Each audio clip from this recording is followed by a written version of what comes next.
อิวารังหายาจาธาสันติกสันตราปาราชา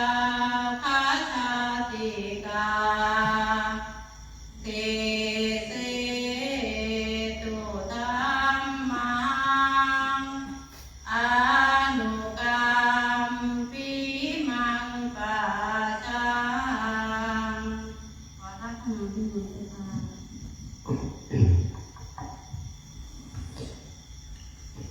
นะโมตัสสะภะคะวะโตอะระหะโตสัมมาสัมพุทธัสสะนะโมตัสสะภะคะวะโตอะระหะโตสัมมาสัมพุทธัสสะนะโมตัสสะภะคะวะโตอะระหะโตสัมมาสัมพุทธัสสะโยอานันทะธัมโมจะพิรโยจะเทสิโตปัญญโตโสโหภวติโยมวัจเจนะสัทธาติขอน้อมกราบคารวะพระรัตนตรัยขอถวายความเคารพแด่ท่านพระอาจารย์มหาถนอมผู้เป็นเถระเป็นประมุขเป็นประธานและท่านเจ้าอาวาสคณะสงฆ์ทุกๆรูปทั้งสองฝ่ายด้วยความเคารพอย่างสูงยิ่ง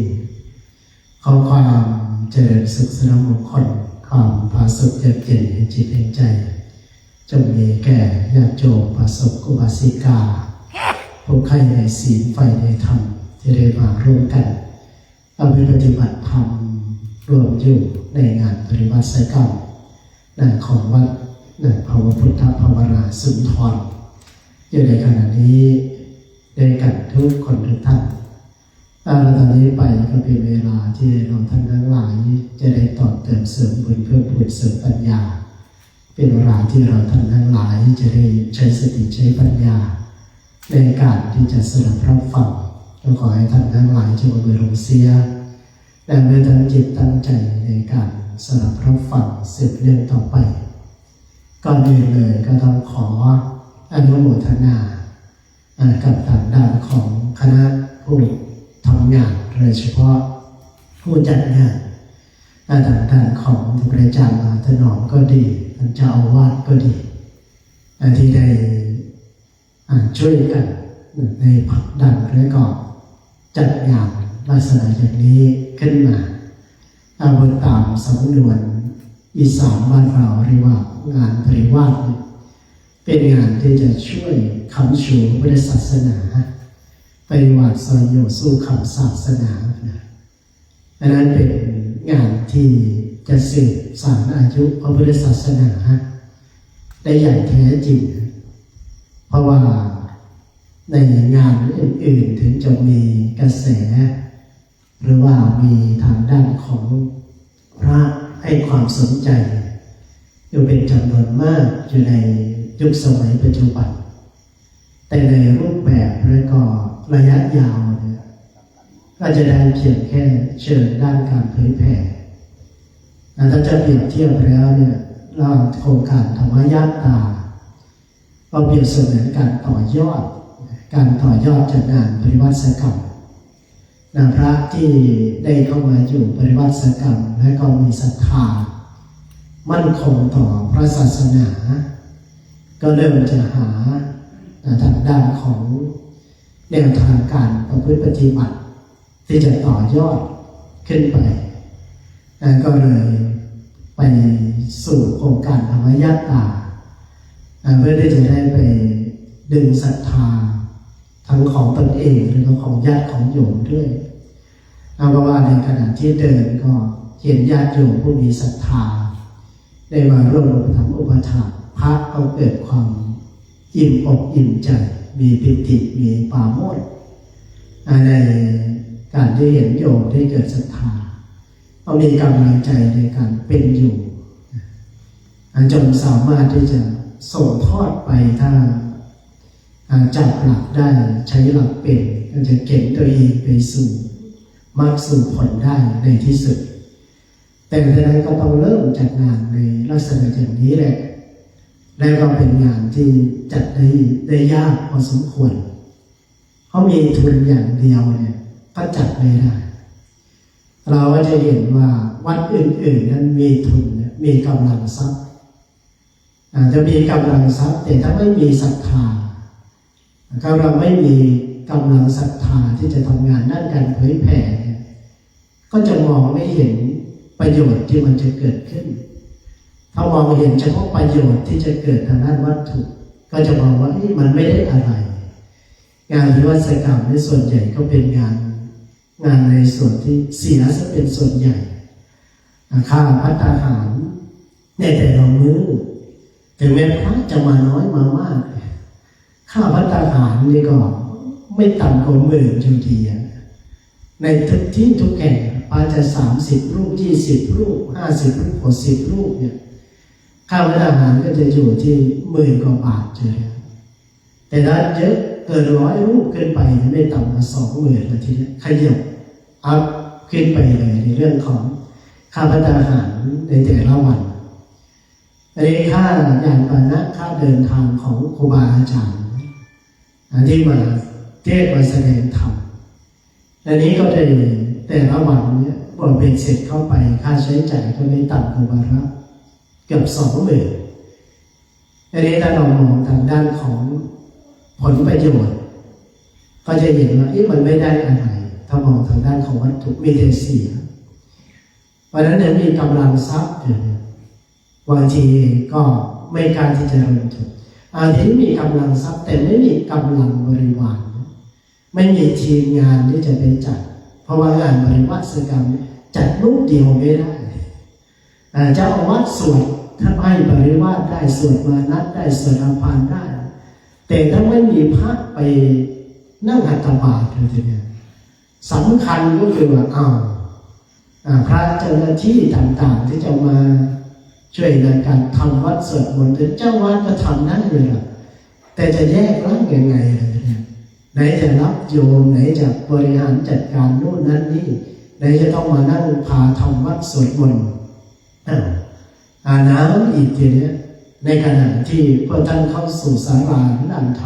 ำผู้ที่ดูแลสถานที่ก็ต้องไปดูห้องน้ำดูน้ำเกิดดูไฟ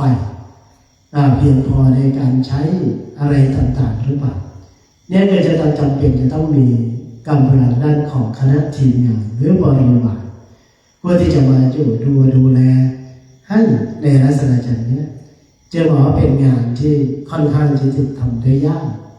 แต่นี้ท่านก็ทำได้แล้วอาราธนาอนุโมทนาพัฒนาไปมากกว่านั้นก็ดีนะที่ว่ายากเนี่ยที่ว่ามันยากกว่าสิ่งอื่นเห็นศาลาเนี่ยอลังการมากเลยถามเจ้าอาวาสท่านว่าสร้างหมดไปกี่ล้านวะเฉพาะตีฝ้าเนี่ยเอาเฉพาะตีฝ้ามาปีที่แล้วยังไม่ได้ตีฝ้ายังไม่ได้ทำฝ้ามาปีนี้เสร็จแบบอลังการเลยท่านบอกว่าทำอยู่แค่3 เดือนไม่ถามว่าได้ช่างใจที่ไหนมาทำท่านบอกนั่งอยู่ดีแล้วโอ้เจ้าว่าเป็นช่างเองเลยถ้าจ้างช่างได้ไม่ต่ำกว่าล้านเกือบ2 ล้านนั่นเองเฉพาะค่าแรงกินไปเกือบเป็น7-8 แสนแล้วไอ้ท่านบอกว่าเนี่ยเป็นเหมาไม้สักเข้าไปเลยไม้ลงเลยเข้าริมอย่างดีโอ้ทำศาลาอย่างใหญ่ขนาดอยู่ในกลางป่าในกลางทุ่งเลยทำได้อย่างนี้ก็แสดงว่าบุญบารมีก็ไม่ใช่ธรรมดาแกบอกขนาดผมอยู่ในบ้านจะทำอะไรก็ยังลำบากโยมมากันได้ขนาดนี้ก็ถือว่าดีนะนั่นจัดอยู่ในบ้านแท้ๆโยมก็ยังมีไม่กี่10 คนเลยนะอันนี้พระก็เช่นเดียวกันโอ้กว่าจะเดินทางเข้ามาได้มาปีที่แล้วเนี่ยหลงแล้วก็หลงอีกหลงแต่นู้นเลยโค้งไปทางนู้นพอเข้าทางเนี้ยทางมาจากทางด้านของบ้านกู่โคนามาทางเนี้ยไม่กล้าเข้าทางเนี้ยเพราะปีที่แล้วเนี่ยออกไปทางนี้ต้องไปลุยกับป่ายูคาจะถึงบ้านหรือเปล่าเนี่ยข้ามสะพานไปก็เจอป่ายูคาทั้งหลุมทั้งหมอดีนะที่ไม่ได้เปลี่ยนรถมาปีนี้กับปีต้องปีที่แล้วเปลี่ยนรถมาเนี่ยเสร็จเลยเนี่ย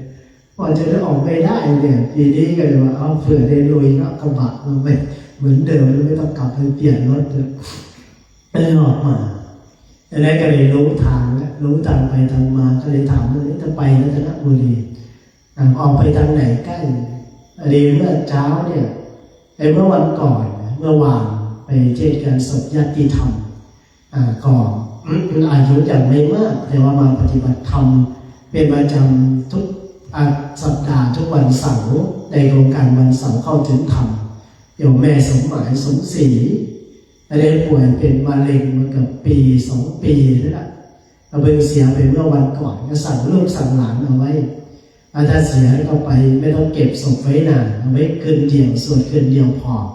อันนี้หมดอาจารย์ไปเทศแล้วก็เอาออกเลยว่าอย่างนั้นนะก็เกือบจะไปไม่ได้นั่นแหละเพราะว่ากลับมาจากศรีสะเกษ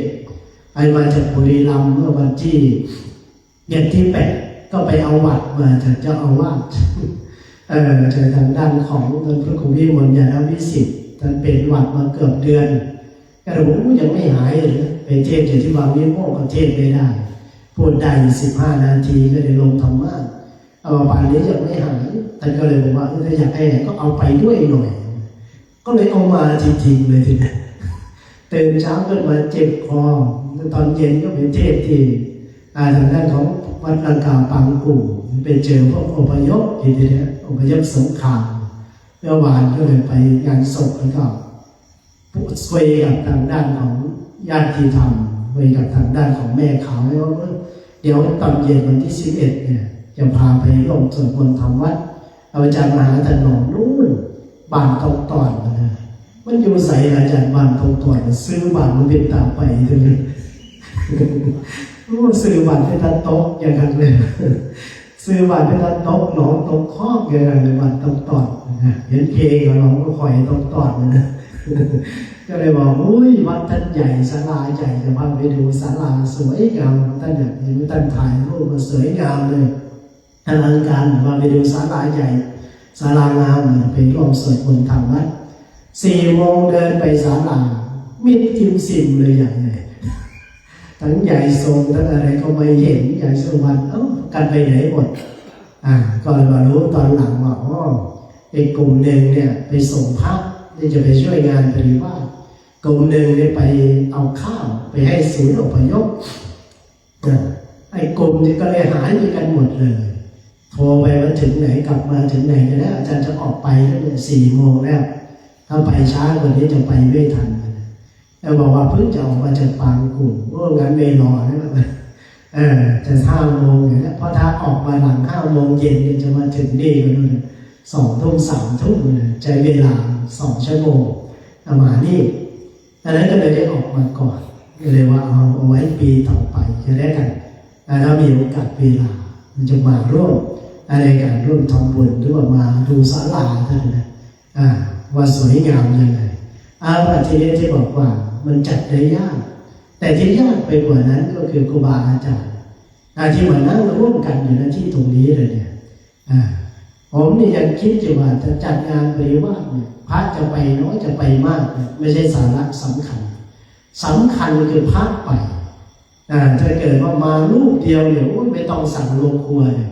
ผมจะสั่งอาหารด้วยแหละที่โรงแรมเนี่ยสั่งอาหารระดับ5 ดาวเลยมาให้ฉันเนี่ยถ้ามีลูกกำลูกเดียว2 ลูกเอาอย่างนั้นเลยจัดพัฒนาหารดีๆเลยโยมก็เช่นเดียวกันนะโยมนะให้เกิดการจัดงานมาเพื่อปฏิบัติธรรมในโยมมาเนี่ยคน2 คนอยู่ก็โชคดีเลยจะทำอาหารแบบเลี้ยงดูแบบดีๆเลย VIP เลยนะจะจัดให้แบบ VIP เลย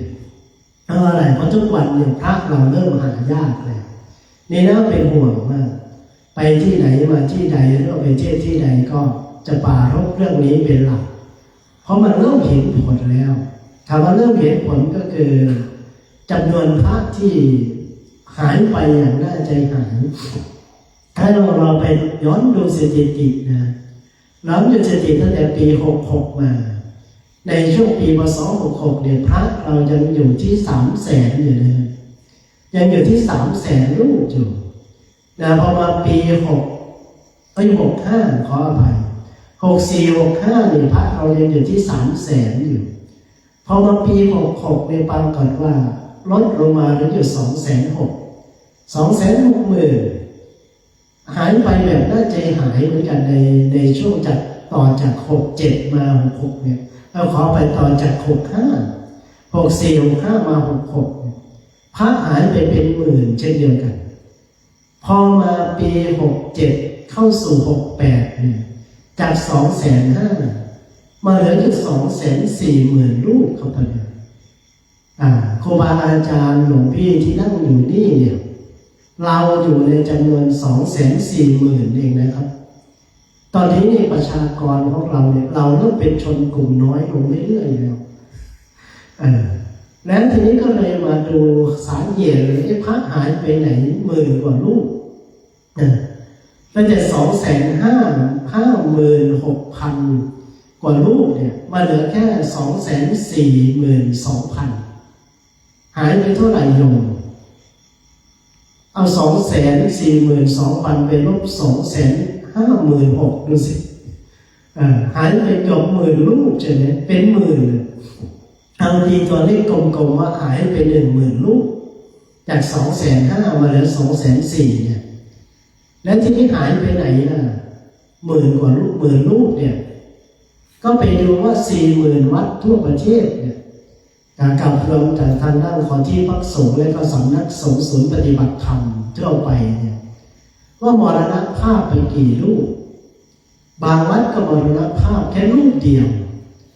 วัดก็มรณภาพ2 รูปแต่ที่มรณภาพเนี่ยมันไม่ถึง10,000 วัดมันแค่500-600 วัด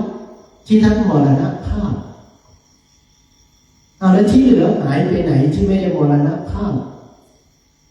ที่เขาว่าสีกาครอบเอาไปก็ไม่ถึง10 รูปอันนี้จริงก็ไม่อยากพูดถึงเท่าไหร่นะแต่เรื่องมันผ่านไปก็แซะหน่อยกันนะสรุปแล้วมรณภาพก็ประมาณ500 รูปตีให้หนักสุดเลยนะโยมเนี่ยมรณภาพเนี่ยแต่จริงๆไม่ถึงนะจริงๆแล้วไปเช็คดูแต่ละวัดที่ท่านมีสถิติในการแจ้งพระมรณภาพเอาไว้เนี่ยก็ไม่ถึง500 รูปบวกกับสีกาไปบ้างนี่ก็10 กว่ารูปแล้วมันหายไปไหนนะทีเนี้ยในจำนวนเกือบ 9,500 รูปเนี่ยให้หลวงพี่นี่ไม่ใช่พระใหม่ในช่วงพรรษานะครับช่วงออกพรรษาแล้วเนี่ยนะที่ได้เช็คหลายรอบเพราะว่าในช่วงพรรษาเนี่ยเขามีหนังสือมาให้ตรวจสอบประชากรพระเนี่ย3 เที่ยวที่ส่งตรงมาจากทางด้านของสำนักงานพระพุทธศาสนาแห่งชาติสำนักงานพุทธชาติที่เขาเรียกกันตอนแรกผมก็นึกว่าเป็นเฉพาะอำเภอรัตนบุรีมันทำเป็นเฉพาะตำบลไผ่ว่าส่งไปครั้งหนึ่งแล้วยังมีครั้งที่ 2ให้ลงบันทึกตรวจสอบจำนวนพระอีกเอามาฉบับที่ 3ไม่อีกผมก็เลยโทรไปถามส่วนกลางเขาก็บอกเป็นนโยบายจากส่วนกลางอาจารย์ให้มีการเช็คสถิติของพระแต่บางตำบลบางอำเภอท่านก็ไม่เช็คหรอกท่านก็เอาสถิติเก่านั่นส่งไปถือว่าตรวจสอบดีแล้วแต่วันที่ตำบลเนี่ยเขาส่งมา3 รอบท่านก็ตรวจสอบ3 รอบส่งมาเซเว่น3 รอบเลยก็เลยบอกทำไมต้องตรวจสอบถึง3 ครั้งเขาสงสัยสถิติพระว่ามันถูกต้องไหมเพราะพระหายไปมากเกินหายไป 9,000 กว่ารูปมันหายไปไหนจริงๆนะก็เลยมาไล่ดูว่าหายไปได้อย่างไรส่วนใหญ่เลยก็ไปตามธรรมชาตินะก็ว่าไปตามธรรมชาติก็คือสึกไปตามธรรมชาติแล้วพระที่สึกในส่วนใหญ่พรรษา 7 พรรษา 8 พรรษา 10ไอ้ที่มากไปกว่านั้นก็คือพรรษา 60แล้วท่านยังสึกแล้วพรรษา 60หลวงเพียวเป็นเสียยุคเท่าไหร่ตอนนี้สึกไปโดยไม่ใช่สาเหตุอย่างอื่นแน่นอนท่านเบื่อหน่ายในช่วงที่เขาหายไปเยอะในช่วงที่เขามีนโยบายกวาดหลายวัดท่านชิงศึกไปทำไม น่าจะเบื่อหน่ายระบบเพราะเจ้าอาวาสก็ลาออกจากเจ้าอาวาสกันเยอะหลายวัดพระก็สึกกันไปเยอะเลยทีเดียวด้วยเบื่อหน่ายระบบของบ้านเมืองเมื่อเบื่อหน่ายของคณะสงฆ์อีกด้วยมั้งก็เลยทำให้พระหายกันไปแบบน่าใจหายเลยทีเดียวแล้วทีนี้เราจะอยู่กันยังไงทีนี้ที่บอกว่าจะอยู่ให้มันถึง 5,000 ปีเนี่ยถ้าหายกันปีละ10,000 ลูกเนี่ย240,000มันจะถึง 5,000 ปีไหมโยมลองคิดดูดิโยมจะอยู่ได้กี่ปี240,000เนี่ยไม่ถึง20 ปีใช่ไหมครับแต่ผมนี่จะเกินอยู่หรอกมาถนอมไม่แน่เพราะผมเพิ่งอายุ51ผมกะจะมรณภาพไว้มัน80เลยแต่ว่าถนอมไปด้วยแน่เลย70 ปี20 ปีเนี่ยแต่ผมนี่น่าจะเลยไปจนน่าจะอยู่รอดถ้าอยู่ถึงยุคนั้นนะครับที่ครูบาอาจารย์ที่จริงเนี่ยผมก็พูดมาตั้งแต่ต้นเลยว่าต่อไปเนี่ยถ้าเราหากฐินพระป่าไม่ได้ไม่ยากถ้าท่านมีเนรอยู่ที่วัดก็ดีมีพระอยู่ที่ดีเนี่ยล้อมผ้าเลยครับขายบัตรเขาเลยเราเนี่ยจะเป็นประเภทที่หาดูได้ยากนะมันอย่างนั้นจริงๆนะครับไปที่วัดนาการปางกูเนี่ยเจอเนรเด็กๆป .5 ป .6 เนี่ยน่ารักว่าโยมไปคนไหนไปก็เอาตังค์ไปถวายเอาตังค์ไปถวายก็นั่งอยู่นี่กันอยู่ขึ้นมาถวายข่อยน้ำแดงเสร็จพอถวายอาจารย์ปนาขึ้นเน่นเลยว่ะพอทุกหัวเราก็เลยสู้เนรไม่ได้เนรตัวเล็กๆกับยอมคนไหนมาก็ตังไปถวายเป็นเนรเลยเห็นไหมครับเห็นแล้วมันน่ารักคนก็ไปดูไปชมเนรชมบารมีเนรเขาก็น่ารักจริงๆครับตัวเล็กๆเนี่ยน่ารักเรียนอยู่ป .5 ป .6 แต่ว่าบวชเป็นเนรไปเรียนภาคปกติได้เลยนะทุกวันเขาอนุญาตจากนั้นดังนั้นเนี่ยก็เลยมาเป็นห่วงนะทีนี้เพราะอะไรเพราะว่าองค์กรของเราเนี่ยพระพุทธศาสนาเนี่ยเอาพระนี่เป็นหลักไม่เหมือนกับศาสนาอื่นศาสนาอื่นเนี่ยใครจะไปเป็นผู้นำศาสนาก็ได้มีครอบครัวมีลูกมีเมียจะไปเป็นโต๊ะอิหม่ามไปเป็นบีหลานไปเป็นอะไรก็ได้หรือต่างด้านของศาสนาคริสต์ก็จะเป็นไปเป็นซิสเตอร์เป็นอัตถาเป็นอะไรก็สามารถเป็นได้เป็นผู้นำทางด้านศาสนาได้แต่ว่าพุทธศาสนาของเราไม่ว่าจะเป็นฝ่ายมหายานหรือฝ่ายของเทรวาสก็ดีมหายานเขาดีหน่อยเขาปรับได้อย่างทิเบตเนี่ยเขาก็มีครอบครัวได้นำดังนิกายเฉพาะบางนิกายก็มีครอบครัวได้ญี่ปุ่นบางนิกายก็มีครอบครัวได้ผมไปดูที่ญี่ปุ่นที่เกาะที่อิคิวซังเรื่องที่เมเนอิคิวซังเรียกว่าทำเป็นการ์ตูนเนี่ยโยฮาม่าก็ไปไปเห็นเขามีครอบครัวได้ก็คิดอยากจะเปลี่ยนนิกายเหมือนกันเนี่ยว่าได้เปลี่ยนเราไม่ฟังญี่ปุ่นดีว่าเป็นที่ทิเบตก็เกือบทั้งประเทศเลยเขาเป็นบางนิกายนะบางนิกายเขาถือแบบไม่มีครอบครัวอะไรทีเนี้ยมหายานก็ยังดีหน่อยแต่เถรวาทของเราเนี่ยใน 3-4 ประเทศที่ว่าเนี่ยรวมกับครูปรับเรากำลังลบกันอยู่นี้ก็เป็นเถรวาทเหมือนกันเนี่ยเอาในปัจจุบันในประเทศไทยของเราเนี่ยก็พอแต่ว่ามันลักษณะเดียวกันเหมือนกันหมดนี้ในพระพุทธศาสนาไม่ว่าจะเป็นมหายานเถรวาทหรือประเทศไหนก็ตามคือเราเอาที่ตัวของพระเป็นหลักในการเป็นผู้นำทางด้านศาสนาถ้าเกิดว่าพระอันตรธานไปที่เขาบอกเหตุที่พระศาสนาที่จะหมดไปเลยเนี่ยเริ่มต้นในการหมดไปก็คือลิงคะอันตรธานคือเพศอันตรธานว่าลิงนี่ก็คือเพศของสมณะแยกของนักบวชเนี่ยอันตรธานไปเมื่อไม่มีใครเข้ามาบวชไม่มีพระนั่นเนี่ยคนที่จะมาศึกษาพระสูตรก็ดีพระวินัยก็ดีพระอภิธรรมก็ดีคือมาศึกษาธรรมเรื่องบุญเรื่องบาปเรื่องการให้ทานก็จะไม่มีแล้วทีนี้ คนที่จะมาทำหน้าที่ในการเผยแพร่ศาสนาเนี่ยก็ไม่มีเลยในที่สุดปริยัติก็จะอันตรธานไปเมื่อลิงคะอันตรธานเมื่อนักบวชอันตรธานไปปริยัติคือการศึกษาเนี่ยก็จะอันตรธานไปด้วยเมื่อไม่มีปริยัติหลงเหลืออยู่โยมก็ไม่รู้ว่าจะประพฤติปฏิบัติอย่างไรในที่สุดคำสอนพระพุทธเจ้าก็จะอันตรธานไปสูญไปหายไปตัวนี้เขาบอกมันจะไปถึง 5,000 ปีแต่ดูแนวโน้มถึงในเมืองไทยจะหมดไปเนี่ยในประเทศอื่นๆเขาก็ยังหลงเหลืออยู่แบบปรับปรายเพราะว่าพุทธศาสนาแบบเถรวาทก็กระจายกันไปอยู่ในเกือบทุกทวีปเลยทุกวันนี้อเมริกาก็เยอะแถวยุโรปเนี่ยมากขึ้นเรื่อยๆแต่ในประเทศไทยเนี่ยถ้าในแนวโน้มอย่างนี้เนี่ยเพศของนักบวชเนี่ยก็จะลดลงแบบหายไปแบบเรื่อยๆอาจจะยืนไปถึง 5,000 ปีเพียงไม่กี่รูปและน่าจะอยู่ในรูปแบบของอันตรภูสงฆ์อย่างที่ท่านว่าอยู่แบบรูปแบบของผ้าเหลืองห้อยคอเอาแค่สัญลักษณ์ในการผูกเนคไทอะไรต่างๆเอาตัวนั้นก็เป็นแนวโน้มที่มันจะเปลี่ยนไปแต่ทีนี้ในขณะปัจจุบันที่เรามีพระอยู่มีองค์กรสงฆ์อยู่เราจะทำอย่างไรที่จะอยู่ได้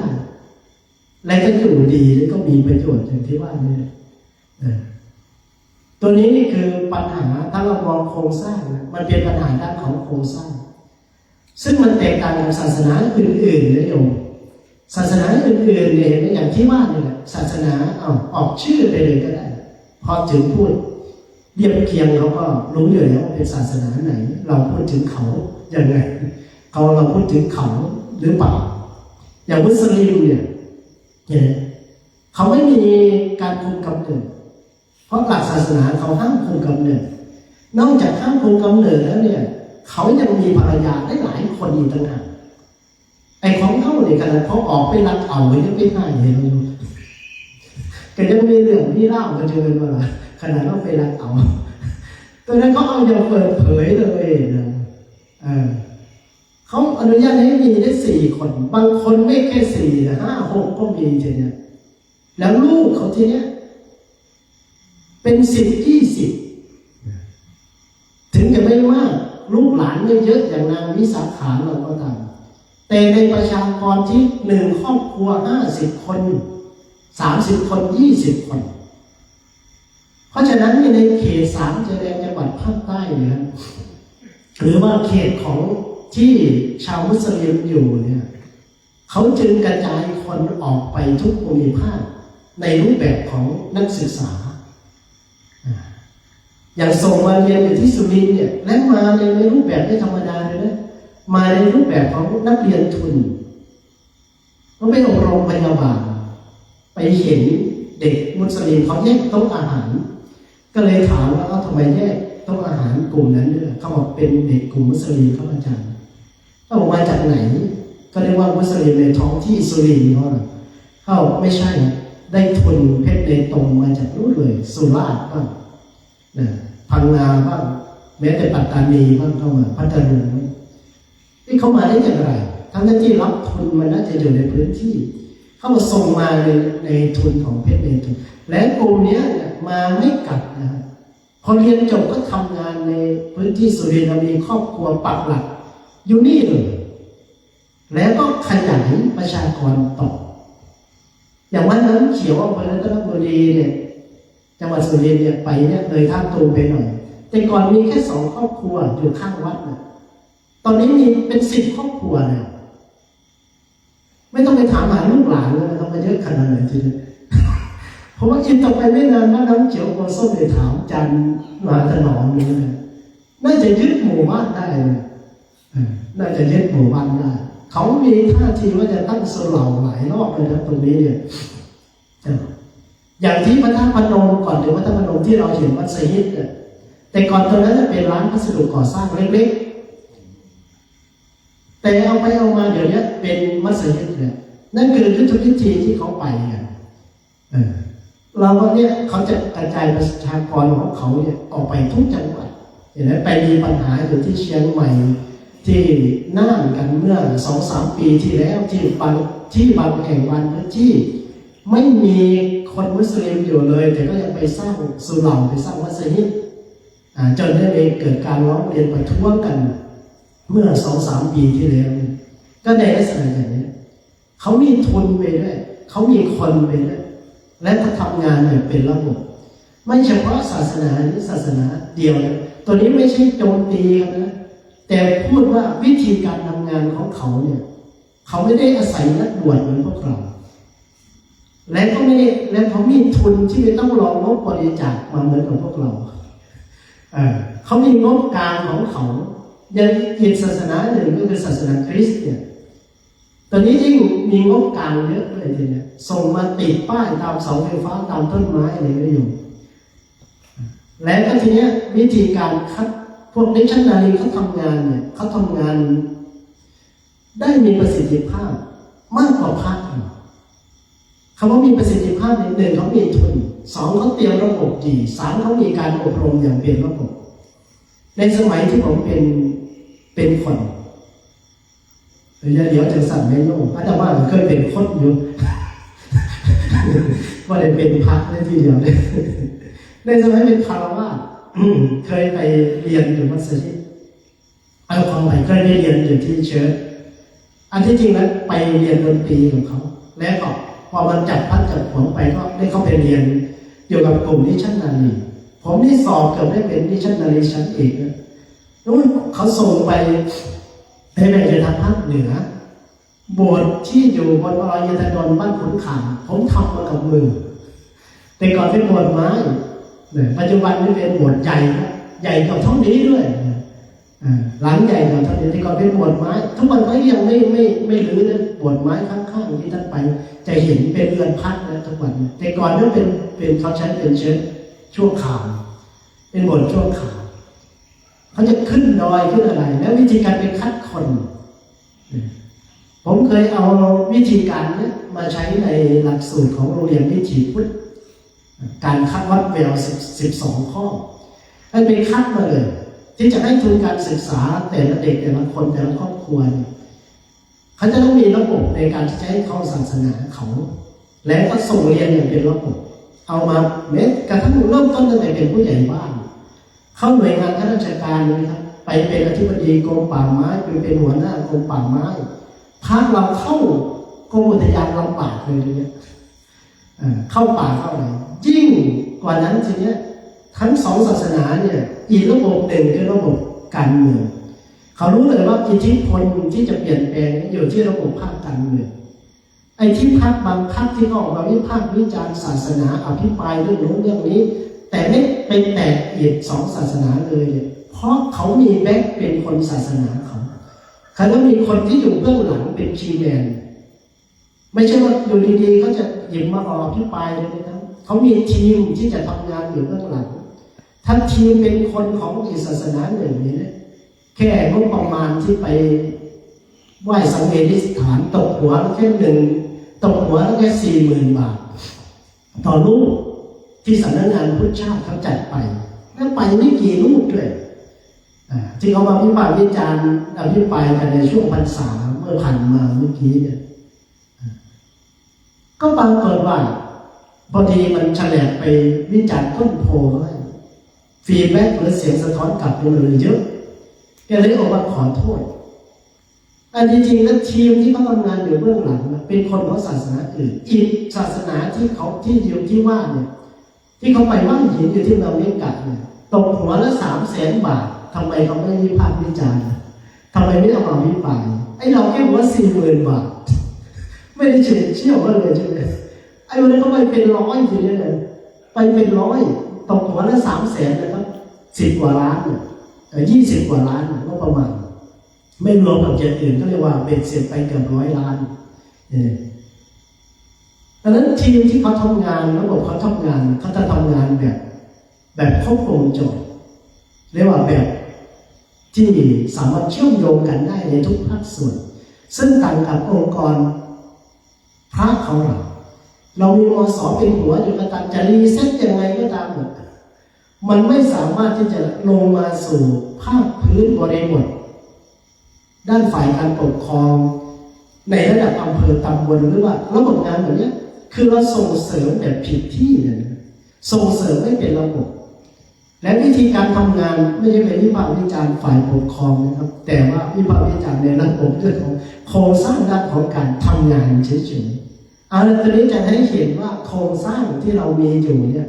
มันไม่เอื้อต่อความมั่นคงต่อศาสนาของเราเท่าไหร่มันสู้งานระบบที่เราทำอยู่แบบนี้ไม่ได้เนี่ยพระได้เข้าใจหลักพระวินัยเข้าใจหลักพระศาสนาโยมได้เข้ามารู้ความเป็นอยู่ความเป็นไปของพระเขาบริบูรณ์เลยนะทีนี้เอาละทีนี้เพื่อให้มันเห็นขบวนการยากที่ว่าขึ้นมาเนี่ยอยากให้ครูบาอาจารย์มาที่นี่เนี่ยถึงจะมีพระน้อยแต่มีพระหนุ่มเยอะอย่างเห็นหลวงพี่นี่เขาพอชื่นใจนะครับถ้านั่งหน้าเนี่ยแสดงว่าพรรษาไม่ต่ำกว่า5 หรือ 10ขึ้นไปแล้วล่ะท่านสายเท่าไหร่ครับอาจารย์ฮะ10 เห็นไหมโอ้อนุโมทนาสาธุเลยโยมต้องไปเรียนร้องผาเรื่องนี้ดีเลยถ้าเป็นผมไม่ได้อยู่ขนาดนี้เนี่ยครับรูปรอขนาดนี้โอ้ยไปเต็มเลยแล้วโชคดีชีไล่ผมก็เลยได้อยู่โดนซื้อนี่มันอยู่ศึกพร้อมจันมาถนอมนะครับ10 พรรษาได้ยังไงก็ไปยากเลยแต่ก็บ่แน่ได้ละโยมเลยเบิ่งไว้ดีๆด้วยหน้าตาดีทางการมีฐานะนะครับก็เริ่มจะหาโดยยากละพระหนุ่มอายุ10 พรรษาอะไรเงี้ยยังพอมีหวังอยากจะได้เป็นเจ้าคณะจังหวัดก็พอได้เป็นนะเสื้อรถครับเจ้าคณะจังหวัดอินทร์บดลหรือมรณภาพทุกวันเราถ่อมเลยนี่เนาะพูดดีรู้จักคนเคยนะครับไม่ได้เจ้าคณะอำเภอแถวนี้นี่ก็พอคุ้นเคยอยู่ที่การพูดเดี๋ยวจะหาไปว่าไปแช่งนั่นก็อยู่ไปใครอยากได้เรียนพระครูก็เวลาเขาตั้งให้หมดแล้วเนี่ยยังเขาตั้งให้เราเองเนี่ยเพราะมันเป็นพระครูโควต้าทุกวันเนี่ยตำบลละ3 รูป 4 รูปไม่มีใครตั้งเลยยังไงเขาก็ตั้งให้เรานี่แล้วถึงวันนี้มาถึงเราก็ใช่อยู่เป็นพระในดอกไม่สบายใจก่อนอะไรถึงอย่างไรก็ตามตรงนี้ว่าพระ10 พรรษาอย่างเนี้ย20 พรรษา15-16 พรรษาที่เป็นพระหนุ่มเริ่มหายากอย่างเห็นวันเนี่ยหลวงพ่อพัญญามากหลวงพ่อหวนหลุดหนองอาจารย์เราอาจารย์ลูกน้อยอาจารย์มหาถนอมถ้าจะอยู่เป็นเจ้าวาดเต็มอาจารย์มหาถนอมที่ได้เปลี่ยนมันรู้ว่าอายุ70เราไปบอกอีกทีเกือบแล้วอายุเนี่ย67-68เนี่ยมหาถนอมอายุ50 กว่าพรรษา28-29หลวงพ่อหลวงอายุ78 พรรษา2ครับถ้าเกิดใครจะไปก่อนใครมันจะระหว่างเจ้าอาวาสกับลูกน้องถ้าจะคิดว่าจะอยู่เป็นเจ้าอาวาสต่อจากพระถนอมวัดศิลป์เลยมันน่าเป็นห่วงมากนะครับเกือบทุกวัดเลยเดี๋ยวนี้ไปดูเจ้าอาวาสอายุ50 พรรษา20 พรรษา18-19แต่พระลูกวัดเนี่ยอายุ70 อายุ60 พรรษา4 พรรษา5เจ้าอาวาสรูปต่อไปจะเป็นใครล่ะโยมทีเดียวถ้าเกิดว่าต้องตายก็เจ้าอาวาสนะเป็นเรื่องไม่ใช่แค่วัดเดียวนะที่ว่าเนี่ยเกือบเป็นเป็น10,000 กว่าวัด17,000 กว่าวัดที่เขาทำสถิติออกมาระหว่างพรรษาพระกับเจ้าอาวาสอยู่ไม่มีใครทำสถิติหรอกครับพอดีผมไปเอาสถิติในการทำสถิติเขาพักเดียวมาแล้วก็ตรวจสอบแล้วก็ให้คนที่รู้จักในสำนักงานพุทธเขาลอกหลังเป็น Excel ออกมาเลยพรรษาพระของแต่ละวัดเพราะเขาแต่ละวัดเขาจะมีธรรมเนียมในใบสำรวจพระอะไรไปในแต่ละวัดก็จะไปเยอะอยู่ในกรุงเทพในตัวหัวเมืองท่านนั่นที่มีพระเยอะๆแต่ในต่างจังหวัดก็จะเป็นภาคเหนือภาคอีสานเพราะฉะนั้นวัดที่ล้างอยู่ตอนนี้เนี่ย7,000 กว่าวัดนะครับถ้ารวมเบ็ดเสร็จไปก็เกือบ10,000 กว่าวัดเลยเพราะว่าวัดใหม่เกิดขึ้นก็เยอะวัดล้างไปก็เยอะพอสมควรเพ พระเจ้าวาดมรณภาพไปแล้วไม่มีใครสืบต่อไม่มีโดยเฉพาะสำนักที่เป็นตั้งใหม่เนี่ยที่พระสงฆ์เองก็ดีไปอยู่ในป่าช้าไปอยู่ในอะไรเราก็เห็นเนี่ยยูทูบเบอร์เขาไปสำรวจสำนักล้างไม่รู้กี่พันวัดไม่รู้กี่พันสำนักสร้างดีๆอย่างนี้เลยบางที่บางแห่งในอุทัยมีบารมีสร้างขึ้นมาได้ศาลาใหญ่โตอะไรต่างๆเสนาสนะยังดีเลยแต่ไม่มีพระไปอยู่รูปไหนสนใจบ้างครับอยู่ที่จังหวัดน่านดีเลยนะครับแต่บางที่เนี่ยมันจะล้างไม่ล้างแหละมันทุกวันนี้เจริญก็มีแล้วอย่างโพแช่เนี่ยสมัยก่อนเมื่อปี41เป็นวัดล้างก่อนจันทร์สันติจะไปอยู่เป็นสำนักสอนส่วนปฏิโมกข์จัดงานเป็นวัฒกรรมจัดทุดงมีพระเป็น200รูป300รูปปัจจุบันเนี่ยภูเช่นแต่ก่อนก็เป็นวัดล้างพวกผมนี่ก็ไปจำพรรษาเมื่อปี41ดังนั้นเนี่ยวัดล้างลงไปเยอะแล้วทุกคนเนี่ยเราจะหาแบบนี้ยากเพราะนั้นก็เลยว่าหน้าอนุโมทนาที่ท่านได้เข้ามาบวชแล้วก็จุดเพราะสิ่งที่ยากที่สุดในธรรมวินัยนี้เนี่ยท่านสัพพุขาปริภาชกเนี่ยท่านก็ไปถามท่านภาษาลีบุตรว่าโกรุโขพันเตอาวุโสอะไรที่ในธรรมวินัยนี้ที่ทำได้ยากทุกกรณีท่านภาษาลีบุตรจะบอกปัปพชาการบรรพชาหรือการเข้ามาบวชเนี่ยเป็นเรื่องยากในธรรมวินัยนี้แต่ก่อนเขาจะเรียกว่าธรรมวินัยเรื่องว่าศัพท์คำว่าศาสนาเนี่ยมาในช่วงหลังๆแต่ว่าท่านไม่ใช่ว่าไม่ใช้แต่ใช้อยู่จะมีน้อยครั้งพระพุทธเจ้าท่านก็จะใช้คำว่าธรรมวินัยเหมือนกับผมขึ้นพุทธมาสิกเมื่อกี้เนี่ยที่พระอานนท์ไปถามว่าเมื่อพระพุทธเจ้าจะไปนิพพานไปแล้วอะไรจะให้ใครมาเป็นศาสดาแทนพระพุทธเจ้าการเป็นศาสดาแล้วเป็นพระพุทธเจ้าเนี่ยมันไม่ใช่เลือกตั้งเอาเหมือนนายกโยมมันไม่เป็นได้ง่ายๆจะต้องเป็นด้วยการสะสมบารมีมาบำเพ็ญเพียรมาแล้วจะได้ตรัสรู้อนุตตรสัมมาสัมโพธิญาณตรัสรู้แล้วเนี่ยจะต้องมีปัญญาที่จะสั่งสอนวินัยสัตว์ให้บรรลุธรรมตามได้เขาจึงจะเรียกว่าเป็นพระพุทธเจ้าถ้าตรัสรู้ได้แล้วเนี่ยสอนคนอื่นไม่ได้ก็เป็นพระปัจเจกของพระพุทธเจ้าซึ่งมีอยู่ในทุกยุคทุกสมัยในสมัยที่ไม่มีพระพุทธเจ้านะแต่ถ้าตราบใดที่พุทธันดรหรือว่าศาสนาของพระพุทธเจ้าองค์ใดองค์หนึ่งยังทรงตั้งอยู่เนี่ยพระปัจเจกพระพุทธเจ้าจะไม่มาอุบัติขึ้น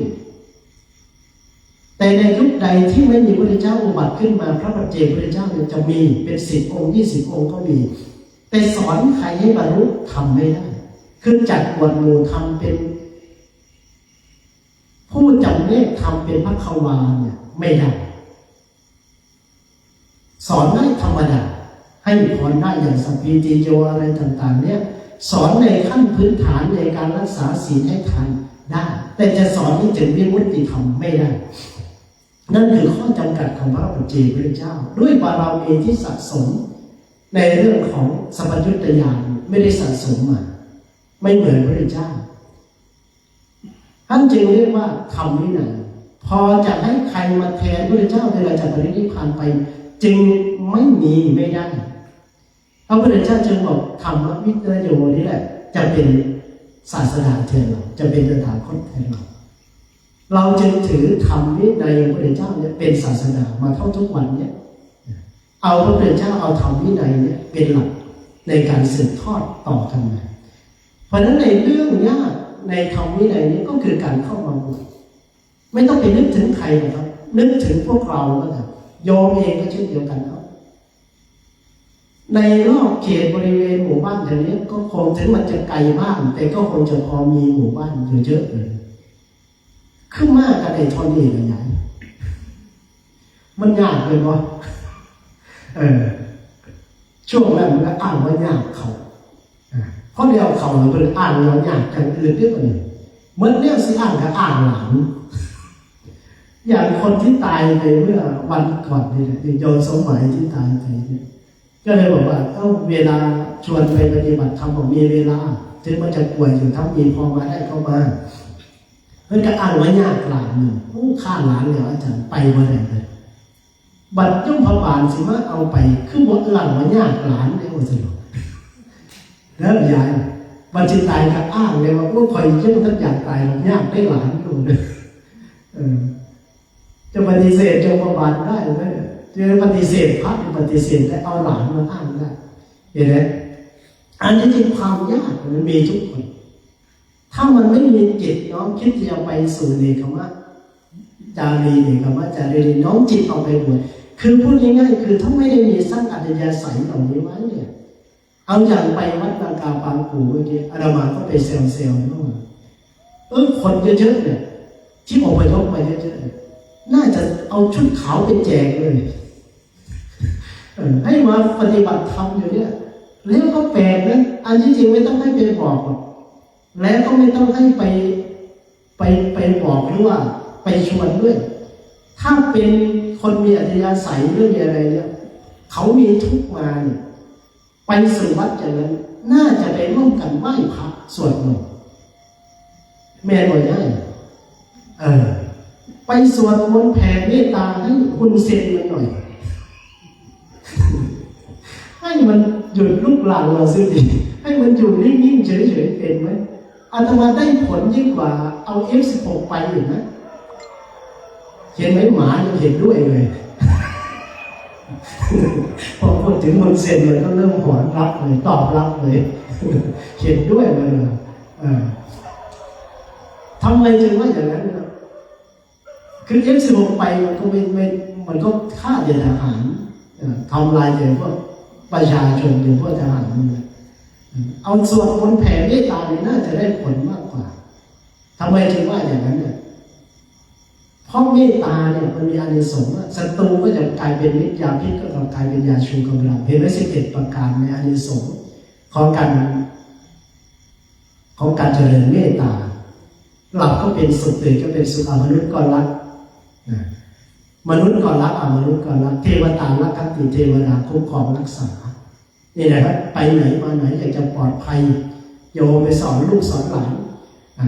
ในช่วงพรรษาที่ไฟไหม้ที่ชลบุรีที่ลูกหลานกอดพ่อแม่ลูกกอดกันตายในกองเพลิงผมเกิดความสลดมากว่านี่นะชาวพุทธเราสิ่งที่พระพุทธเจ้าสอนซึ่งมันง่ายทำได้ง่ายไม่ยากไม่ได้เสียเวลามากแต่มันมีอานิสงส์มากมันมีคุณูปการเยอะแต่ทำไมถึงไม่ทำกันอย่างการเจริญเมตตาหนึ่งในนั้นก็คือสัตตายาพิษทำอะไรไม่ได้ไฟไม่ไหม้มันจะมีการคุ้มครองรักษาเอาไว้แค่สวดพุทธคุณนามคุณอิติปิโสและตั้งจิตแผ่เมตตาเป็นสรรพสัตว์ทั้งหลายเนี่ย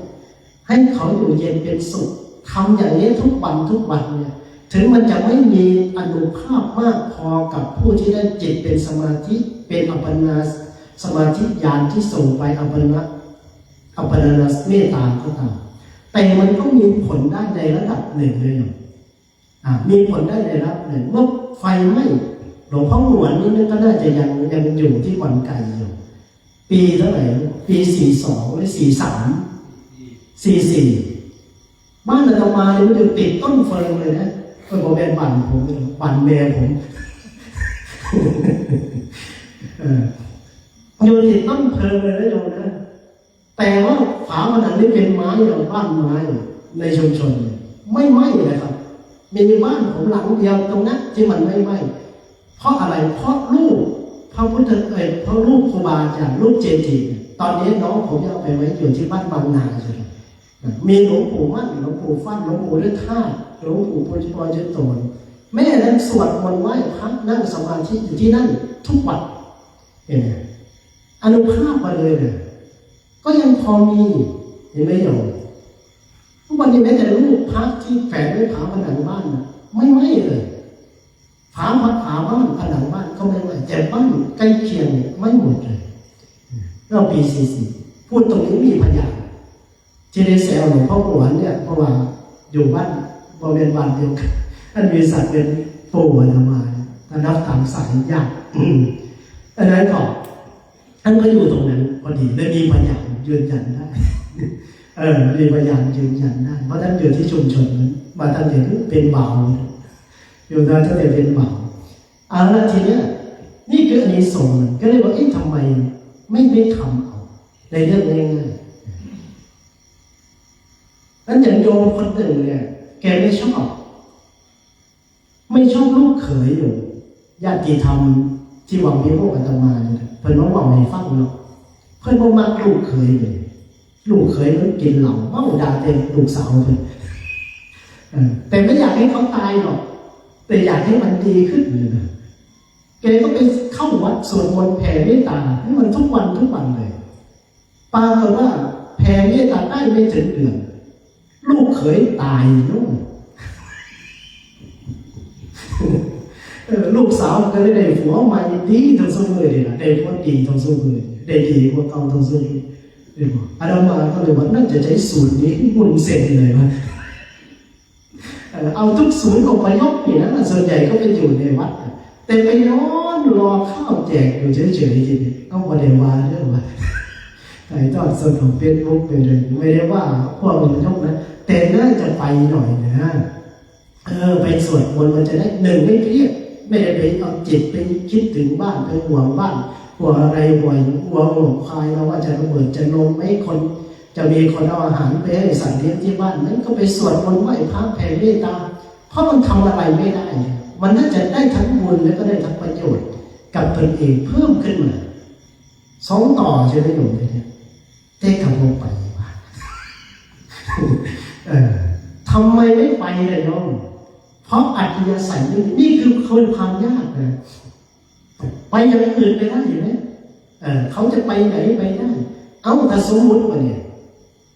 เอาวงดนตรีไปเล่นอย่างเที่ยวที่แล้วเนี่ยทางด้านของมหาวิทยาลัยราชมงคลเขามีพวกนักดนตรีพวกนักร้องพวกอะไรไปเยี่ยมศูนย์อพยพเขาไปเล่นคือไปเบิ้งได้เลยเนี่ยแต่เดี๋ยวนี้คือกันเนี่ยลองเอาหมอลำมาลงคนนี้อาจจะมองว่าคนจะเต็มศาลาเลยวันนี้ผมอยู่เดินเจ้าวัดไกลกันได้กระสีดันต้นมาเอาเสื้อมาโยงเห็นไหมขนาดนู้นไปที่เชียงรายสวนสิงห์เนื้อที่เกือบ 4,000 ไร่เขาไปเช่าป่าไม้ปลูกไร่ปลูกอะไรอย่างนี้เขาจัดงานประจำปีงานวอลูนเนี่ยวันที่14 กุมภาพันธ์วาเลนไทน์เขาจัดแต่งงานเป็น100 คู่แต่ก่อนเขารับกิจนิมนต์เขาไปบรรยายอยู่และกลางคืนเขามีคอนเสิร์ตเนี่ย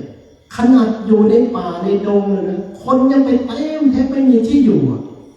อย่างก็จัดนิมนต์เช่นที่เขาใหญ่มันจึง4 ชั่วโมงมากหมดเลยอันนั้นเนี่ยถ้าไปมันไปยากนะแต่คนก็ยังไปแต่ไอ้ยากของเรานี่คือมันเนี่ยทางนั้นจิตใจยากทางนั้นบุญกุศลมันไม่ได้สะสมเรื่องอัธยาศัยแบบนี้มาโยมคนที่จะมองเห็นบุญตัวนี้ของเรานะครูบาอาจารย์หลวงพี่ลุ้นไม่ได้เนาะดูแต่ละรูปเด็กก็จะลุ้นมาได้ไม่ใช่เรื่องง่ายนะผมว่าผมเชื่อว่าไม่ต้องไปดูใครดูตัวเราเนี่ยอย่างผมเนี่ยถามหลวงพ่อหวนกันเลยโอ้กว่าจะหลุดมาได้เนี่ยก็ไม่ใช่เพราะในการเป็นคารวะไม่เคยคิดที่จะบวชเลยแม้แต่เชี่ยวเดียวของวินาทีเนี่ยมันไม่ใช่เรื่องง่ายๆเลยครับแล้วเราเนี่ยกว่าจะมาบวชได้ไหมแต่ละรูปแต่ละองค์เนี่ยเห็นบอกว่าเป็นกระบวนการยากกว่าที่เราจะได้มาบวชเนี่ยด้วยสาเหตุใดก็ตามแต่ที่ดึงเราเข้ามาบวชได้นั่นคือเราผ่านกระบวนการยากตัวนี้มาแล้วไม่เฉพาะยากในเรื่องของการที่จะลางานการตัดสินใจสละบางสิ่งบางอย่างออกมาได้เนี่ยถึงจะระยะสั้นหรือจะคิดว่าบวชระยะสั้นแต่มันกลับกลายเป็นการอยู่ระยะยาวนี่ก็ตามผมเนี่ยก็กว่าจะรับปากมาบวชได้เนี่ยผมวางแผนทุกขั้นตอนเลยนะครับพอพี่ผมไปตามว่าตอนนั้นผมลงกลับไปอยู่เชียงใหม่แล้วคิดว่าเดี๋ยวเขาคงข้ามาตามก็ไปทีนี้ก็จะทำบุญอุทิศให้พ่อผมก็เลยไปตามผมก็อ้างในบวชเนี่ยบวชเนรอยู่กับเป็นปีแล้วเนี่ยบวชให้แล้วก็เป็นปีเขาบอกบวชเนรไม่นับเพราะสัญญาของพ่อว่าจะบวชพระต้องกลับไปบวชพระเลยมันผ ผมปฏิเสธไม่ได้นะแม่ก็บังคับมาสั่งไปเด็ดขาดก็เอาไปบวชได้เพราะสัญญากับพ่อแล้วเอาทีนี้ผมก็เริ่มวางแผนเนี่ยจะเอาเพื่อนคนไหนไปด้วยวะเป็นยังไงหาหมู่ไปครับ เอาไหวมันทรงมากตกลงกัน15 วันเนี่ยเดือนหนึ่งเนี่ยตอนนั้นแม่จะให้บวชเดือนหนึ่ง15 วันบอกว่าไม่ได้ทำเดือนหนึ่งเขาบอกว่ายังไงบวชเดือนนึงก็ตกลงกับเพื่อนว่าเดี๋ยวเดือนนี้จะจ่ายเงินเดือนให้เองกลับมาด้วยกันเดี๋ยวงานเนี่ยจะจ่ายให้เองเขาเป็นช่างทองเหมือนกันก็เลยว่าเดี๋ยวจะจ่ายให้เองเป็นเดือนแล้วก็ออกมาเดี๋ยวหางานให้เองส่งงานให้เองเลยเขากลัวว่าลูกค้าเขาจะหายหมดก็เลยบอกเดี๋ยวจะหาให้เองก็ตกลงกันไปแล้วก็มาด้วยกันแต่ว่ามันอยู่กับจริงพ่อโมกับเพื่อนครับไปกันมีน้ำสับมาเนี่ยพูดเขาอยู่ได้3-4 วันเขาพากันกลับไปพวกเพื่อนแล้วมันยังพูดดูถูกผมอีกนะว่าฐานรู้พีอยู่ใดเนี่ยเดี๋ยวผมสิจัดเผาปลาว่าทอดให้สุปีเลยมาน่าสนเลยนะโยมผมก็เลยยู่เราสมุยเลยนะครับมันจะตอนจัดเผาปลาว่าสุปีขึ้นกันตอนนี้เนี่ยพูดแต่เล่นเฉยๆนะแต่เหตุการณ์อยู่มันอย่างอื่นนะแต่ว่าทีนี้เขาก็รักษาสัญญาแต่พวกเนี้ยมันก็ดูถูกอย่างนั้นแหละแต่ก็ไม่ได้อยู่เพราะกรรมดูถูกเขาหรอกเป็นเพื่อนกันพูดจอกล้อกันแต่ผู้ได้เห็นขบวนการยากแต่ละคนเนี่ยโดยเฉพาะในยุคปัจจุบันที่โดยเฉพาะคนที่เราไม่ได้รู้เรื่องศาสนามาก่อนไม่ได้รู้เรื่องพระพุทธเจ้าอย่างละเอียดมาก่อนไม่ได้รู้ธรรมอย่างละเอียดมาก่อนไม่เหมือนคนในคำพุทธการที่เขาฟังธรรมมีศรัทธาและเข้าบวชและเขามีเป้าหมายในการออกบวชที่ชัดเจนว่าสัพพทุกขานิสานะนิพพานะออกเพื่อการพ้นทุกข์อย่างชัดเจนแต่พวกเราเนี่ยมันมาด้วยสาเหตุต่างๆกันจริงไหมครับอาจารย์มาด้วยประเพณีบ้างมาด้วยบทการอุทิศอย่างที่ผมว่าอยู่ด้วยมาเพื่อเอาจะอยู่รอในการทำการนั้นถึงจะอยู่บวชรอในการลองงานในการจบมาใหม่นี่ก็ตามนะแต่มันก็เป็นเหตุปัจจัยว่าทำไมเราจึงคิดที่จะมาบวชคนอื่นทำไมถึงไม่คิดนี่แหละเราผ่านกระบวนการยากเลยถ้าเรามองเห็นบุญตัวนี้ของเราเนี่ยเราจะภาคภูมิใจนะว่าเราเนี่ยต้องได้เคยสะสมบุญในส่วนนี้จากพระพุทธเจ้าองค์ใดองค์หนึ่งมาแล้วแต่ในยุคนั้นสมัยนั้นบุญญาณาธิการเราคนจะน้อยแบบนี้เหมือนกันแต่ยังไงเราก็ได้สะสมมาอย่างบางรูปบางองค์เนี่ยครับไปดูสตอรี่ไปดูประวัติของท่านกว่าที่ท่านจะได้มาเกิดทันพระพุทธเจ้าในยุคปัจจุบันแล้วก็ได้บรรลุเป็นพระอรหันต์เนี่ยท่านใช้ระยะเวลาตั้ง94 กัปบางรูปบางองค์เนี่ยใช้ระยะเวลาไม่รู้กี่ร้อยกัปนั่นขนาดได้เคยสะสมบารมีกับพระพุทธเจ้าแบบชัดเจนเลยนะเอาอย่างท่านพระอานนท์เองก็ดี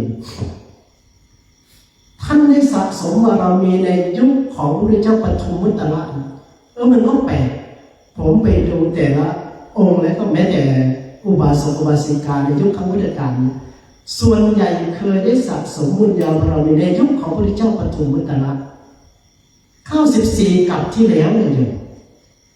ไอ้พวกเราเนี่ยก็น่าจะอยู่ในยุคนั้นเหมือนกันนะแต่เราก็คงจะได้มีศรัทธาไปในยุคท้ายๆของพระพุทธเจ้าอย่างนี้เลยเราจึงได้มาท้ายพระพุทธเจ้าเนี่ยเหมือนกันเพราะฉะนั้นต้องเพิ่มกำลังบุญในยุคปัจจุบันนี้แซงหน้าขึ้นไปอยู่ต้นพุทธกาลมากเลยโยมพระพุทธทางด้านของพระอานนท์เนี่ยท่านเคยสะสมบุญตั้งแต่เกิดเป็นในสุมาณะและก็ได้มีการได้ไปบวชเนรในพระพุทธเจ้าของท่านปฐุมมุตตระด้วยเพราะในยุคนั้นท่านเขียนสุมาณะเถระชื่อเดียวกับท่านในยุคนั้นเนี่ยเป็นอัครสาวก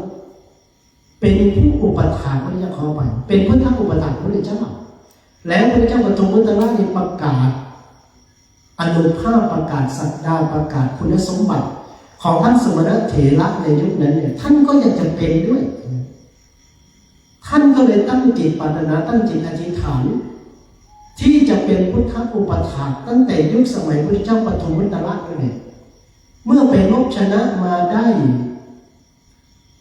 คำสัญญาจากผู้ที่เป็นพระบิดาผู้เป็นกษัตริย์เนี่ยว่าขออะไรก็จะให้ท่านจึงขอที่จะอุปถัมภ์พระเจ้าปฐมวุตระเนี่ยต่อรองกับผู้เป็นพ่อผู้เป็นพระบิดาเนี่ยได้3 เดือนอันนี้จริงท่านต้องการ7 ปีเลยนะแต่พ่อเนี่ยผู้เป็นอุปถัมภ์อยู่ก่อนเนี่ยไม่ให้ต่อรองกันไปต่อรองกันมาเหลืออยู่3 เดือนท่านก็เลยไปบวชเป็นสามเณรเลยนี่แหละเป็นต้นเหตุให้ญาติพี่น้องของพระเจ้าพิมพิสารมาเกิดเป็นเปรตก็ในยุคนี้แหละครับที่ว่าเปรตญาติพระเจ้าพิมพิสารเนี่ยเพราะสมณะกุมารเนี่ยลูกสมณะราชกุมารเนี่ยออกบวชก็ให้อำมาตย์ผู้สนิทที่เกิดมาเป็นพระเจ้าพิมพิสารในยุคปัจจุบันในยุคพระเจ้าของเราเนี่ยในยุคนั้นก็เป็นมหาอมาตย์ไปหาคนมาทำโรงครัวที่จะบริจาคทานอุปถัมภ์พระพุทธเจ้าพร้อมกับพระภิกษุสงฆ์ในระหว่างที่ตัวเองบวชเป็นสามเณรอยู่นะ3 เดือนก็เลยได้ขโมยอาหารที่จะถวายพระจนในที่สุดก็เผาโรงครัวนั่นเองและไปเกิดเป็นเปรตก็ในยุคนี้ทำบาปตั้งแต่ในยุคนี้นั้นเราก็จะเห็นว่าท่านสะสมบารมีมาแต่ละรูปใช้ระยะเวลาไม่น้อยเลยเพราะฉะนั้นพวกเราเนี่ยมันจะเป็นบ้างไม่เป็นบ้างนั่งสมัยมันจะได้บ้างไม่ได้บ้างก็ช่างมันอย่างน้อยมันก็เข้าทางมาแล้วใช่ไหมโยมยังน้อยๆผมนี่ใจมากเลยว่าบางคนมันคุยอย่างนี้โอ้ยจะเป็นผู้ชายนะอาจารย์สิออกบวชเลยบัดไปเปิดมือสุดท้ายเก็บเก่งเลยไปก่อนพักโอ้ยวันนั้นคุยว่าสิออกบวชบัดงานมือสุดท้ายเก็บเก่งเลยไปก่อนพักเลยแล้วมันไม่ใช่เรื่องธรรมดาเอาบวชมาแล้วเนี่ยอะไรยากกว่าการบวชท่านว่าอภิรติตัวนี้ที่เขาแปลว่าความพอใจอันที่จริงแล้วเนี่ยท่านไม่ได้ใช้คำว่าฉันทะนะในพระบาลีท่านใช้คำว่าอภิรติก็คือความพึงพอใจนั่นแหละแต่มันเป็นความพึงพอใจในความเป็นอยู่ในเพศสมณะอย่างเราเนี่ยมันมีความอภิรมย์นะอภิรติก็คืออภิรมย์นั่นแหละความยินดีชื่นชอบอยู่แบบว่าเป็นทุกข์นะอยู่แบบใช้ชีวิตแบบพอใจแบบยินดีมันสิว่าจะไหนล่ะยากเลยครับจะหาคำอธิบายภาษาธรรมของพระเจ้าเนี่ยให้เราเข้าใจว่าจะอยู่ความเป็นอยู่แบบอภิรมย์เนี่ยคืออยู่แบบที่จะยินดีเพลิดเพลินบกคิดว่าสิซื้อบกคิดว่ามันอยู่ยากอยู่ลำบากท่านรู้สึกว่าอยู่แบบเรามันอยู่ยากอยู่ลำบากไหมครับผมตอนนี้ผมไปรู้สึกว่าวิถีชีวิตของสมณะมันแตกต่างกับคารวะอยู่มากเลยนะครับตอนผมไปกับคนขับรถไปกับโยมเขาเนี่ยไปที่ฟอร์จูนที่รัชดาทั้งนั้นที่ผมก็ไปบ่อยแต่มันไม่เคยไปนั่งพิจารณาตรงนั้นพอดีก็มีเวลานั่งรอของก็เลยได้ไปนั่งดูถนนไปทางรถไฟใต้ดินเขาบ้างดูคนสัญจรอยู่ฝั่งตรงข้ามบ้างมันฝั่งตรงข้ามเป็นห้างโรบินสันห้างใหญ่แล้วทีนี้ลงมาข้างล่างก็เลยลงไปยืนอยู่ที่ตรงนั้นอยู่ดูวิถีชีวิตระหว่างเขากับเราเนี่ยมันแตกต่างกันเหลือเกินทั้งที่ผมก็ไปหลายประเทศไปอยู่ในเขตชุมชนไปอยู่ในที่เชิงอโคจรแต่ก็ยังไม่ได้พิจารณาแต่พอเราไปจริงๆไปเจอพิจารณาจริงๆว่าโอ้นี่เองพระพุทธเจ้าจึงบอกว่าเราเนี่ยมีเพศต่างจากทุกข์เนี่ยอาการกิริยาใดๆของสมณะเราควรทำอาการกิริยานั้นๆและการใช้ชีวิตเนี่ยมันไม่เหมือนคนปกติเข้าสิไปคืนรถเขากระยากเขาครับเมื่อเขาแตกออกเป็นว่าผมเป็นสัตว์ประหลาดเลยผมจะลองไปทดลองใช้ชีวิตเหมือนพักในเมืองก็ดูนะโอ้ ก็พักกรุงเทพก็อยู่อย่างไรแต่ผมก็อัศจรรย์นะครับอย่างไปอยู่วัดไปโยนเมย์ของขึ้นรถเมย์ไปเรียนพักขึ้นรถหนรถอะไรเบียดเสียดขึ้นรถไฟไปผมยอมรับจิตใจมันเลยแค่ผมไปทดสอบใช้ชีวิตอย่างนั้นไม่ใช่รถส่วนตัวหรือลองไปใช้ชีวิตเหมือนพักในกรุงเทพก็ดูว่าเราจะอยู่ได้ผมไปก็เป็นเลยครับโอ้ลองอยากให้โยมมาเป็นเหมือนกับเราดูบ้างนะไอ้พวกที่วิจารณ์เรามันมันมาบวชเป็นพักเลยสบายเห็นไหมหาเงินง่ายจะพวกง่ายอยู่แล้วเนาะแต่ไอ้พวกนี้คาไฟอยู่เนี่ยก็จะตัวไหนเว้ยเนาะไอ้พวกง่ายจะพวกง่ายพวกนี้คาไฟอยู่แต่หลายอยู่เลยว่าเอาผ่านถึง240,000ก็ไปว่าเรียน10 กว่าลูกที่ไม่ใหญ่กรอบแล้วเอาไปเลยก็ได้บอกว่าถึงต้องจะหน่อยความทุกข์อย่างความลำบากอยู่เนี่ยอยู่นี่เนี่ยโยมเนี่ยค่ารถจะกลับวัดอยู่ในรุ่นนี้ด้วยซอยกันส่งเลยโยมกับผักของพ่อกันเนาะพอซอยกันส่งได้เลยเราราคาเขาหลายอยู่ปีนี้13 บาท 80อยู่เนี่ยเพราะนั้นมันความเป็นอยู่ของเราเนี่ยถ้าเราไม่พอใจกินดีจริงๆอยู่ยากลำบากนะครูบาอาจารย์ทุกวันเราก็เลยไปเห็นการใช้วิถีชีวิตแบบโยมเลยเป็นเรื่องที่สำคัญเลยนะที่เราจะมาพิจารณาว่าวันนี้เรามีเพศต่างจากพระอรหันต์และอาการเยียวยาในของสมณะทุกวันนี้พอพูดถึงศีลเนี่ยเราก็ไปเพ่งเล็งหรือว่าไปใส่ใจเฉพาะวาริตศีล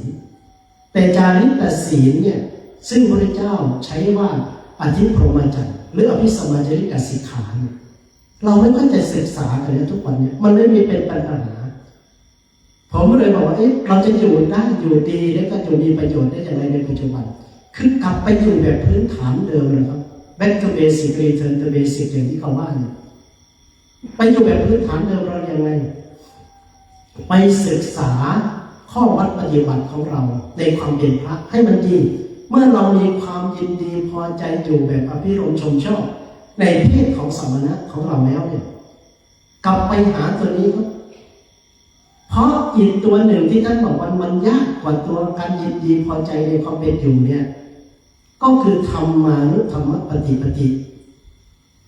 สำนวนนี้เราอาจจะได้ยินไวมากในปัญญาวุฒิธรรมข้อนี้ก็มีมาแล้วที่ครูบาอาจารย์ที่ท่านแปลเนี่ยท่านก็แปลโดยสำนวน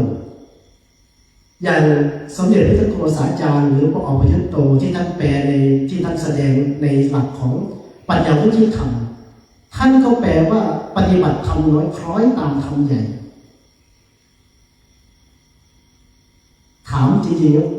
ๆจีถามโยมกับโยมกับว่าเข้าใจได้หน่อย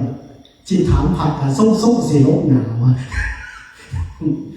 ถามจริงๆเราเข้าใจไหมครับว่าปฏิบัติธรรมน้อยคล้อยตามธรรมใหญ่ปฏิบัติอย่างไรโยมเข้าใจว่าโยมบอเป็นว่าภาษาเสียส่วนมันกับพิษกันถึงคือพวกนี้นะเสียก่อนใจน้อยโยมแล้ว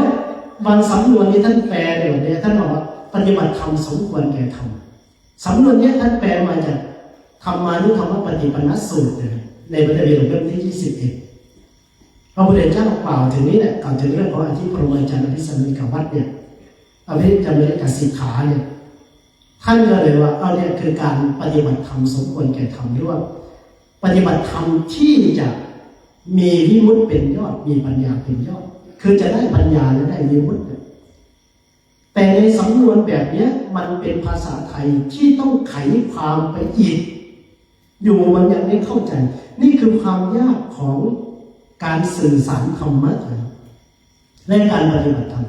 และทีนี้ท่านถามต่อไปที่ให้ความสำคัญกับธรรมานุธรรมปฏิปติเนี่ยเพราะท่านชัมพุขาปริภาชกเนี่ยถามท่านภาษาลิบุตรต่อว่าถ้าปฏิบัติธรรมสมควรแก่ธรรมได้นานไหมจะได้บรรลุเป็นพระอรหันต์หรือนานไหมจะได้บรรลุธรรม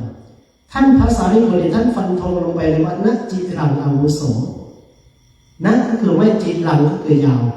นักจิรังก็คือไม่ยาวนานเลยคือไม่นานเลย